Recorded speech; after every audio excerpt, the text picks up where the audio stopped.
بسم الله الرحمن الرحيم. اللهم صل وسلم وبارك على سيدنا محمد. بصوا تعالوا نعمل التوم البودر.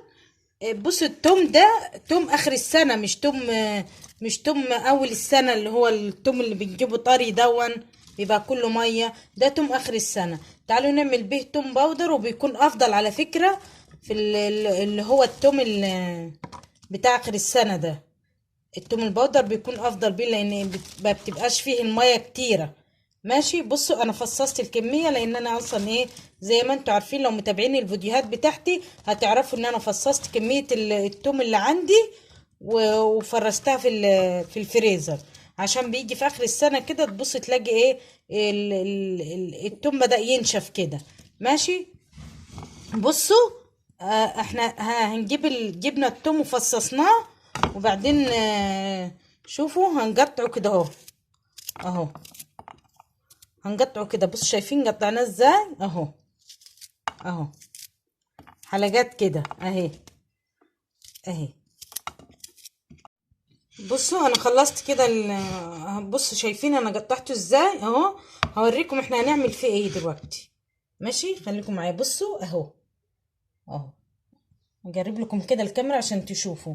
بمعنى ايه توم اخر السنة؟ ان انا بشيله زي ما هو على فكرة، بشيله بعلقه في مكان هاوي كده، مكان يكون هاوي شوية كده، بلكونة بتعلقيه في سقف أوضة ولا حاجة بس بتكون فيها تهوية كده، فبياخد السنة كلها هو بالمنظر دون كده اهو.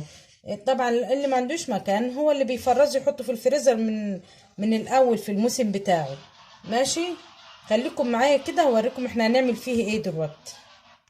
بصوا جبناه هنا في الشمس، هنحطه هنا في الشمس كده على المنشر بتاع الغسيل، او في على سور البلكونه مثلا. هتحطيه في الشمس، لا هندخل فرن ولا اي حاجه خالص. هي الشمس هتنشف التوم. هتحطيه في النهار وبالليل هتدخليه جوه كده زي ما هو كده، والنهار تطلعيه تاني هتلاقيه على طول نشف معاكي. ماشي، بصوا ادي التوم اهو بعد ما نشف اهو. بصوا شايفين اهو، روعة. شايفين اهو. هنطحنه في المطحنة بتاعت التوابل، وهوريكم شكله عامل ازاي. والله ريحته وطعمه اللي بيتباع بره ملوش اي علاقة بالتوم البودر خالص، ولا ملوش اي علاقة بالتوم اساسا. بصوا شايفين اهو، ده متنشف في الشمس، يعني ده مش داخل الفرن على فكرة، ما دخلش الفرن خالص في الشمس اهو. شايفين طعم وريحة روعة اهو. شايفين اهو. نعمل حاجتنا بقى في البيت اهو. والتاني ده اللي بيتباع بره ده بيبقى غالي برضو، لكن ده بصوا شايفين توفير التوفير اهو، طعم وريحة وتوفير. بسم الله ما شاء الله. حطوا لي لايك بقى، استاهل اللايك ولا ايه؟ وهنطحن دلوقتي مع بعض في المطحنة واوريكم شكله عامل ازاي. بصوا شايفين ادي التوم اهو.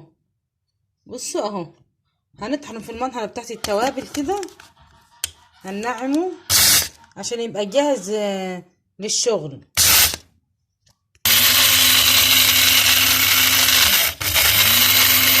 بصوا شايفين اهو.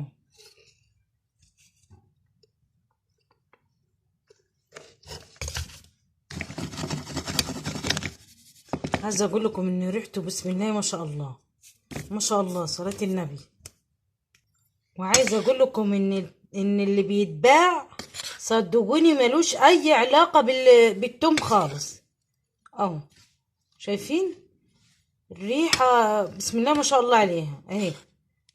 اللي ما عندوش شمس يقدر يولع الفرن كده وعلى نار هاديه خالص، ويقلب من حين لاخر كده، يفضل رايح جاي عليه كده يقلبه كده، ياخد بس وش اصفرار بسيط كده وينشف معاكي في الفرن، وتروحي مطلعاه. تبقى واخده بالك يعني بيبقى مصفر زي اللي انا وريتهولكوا ده، وتروحوا مطلعاه من الفرن. بصوا بسم الله ما شاء الله، اللهم صل على النبي اهو. رهيب وجميل. وهنحطه في بطرمان دلوقتي ونشيله عندنا في المطبخ تستعمليه.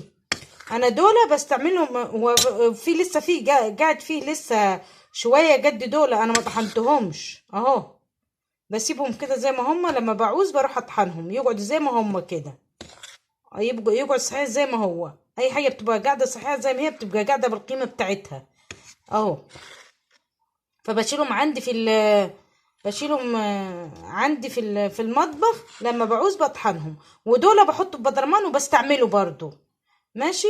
يلا حبايبي، عايزه لايك وشير وسبسكرايب في القناه، وعايزه اشتراك وشير كل حبايبكم واصحابكم، واعملوا له متابعه يا حبايبي، اعملوا له اشتراك واعملوا له متابعه للقناه عشان القناه تكبر بيكم واقدر استمر. ماشي حبايبي، يلا سلام عليكم.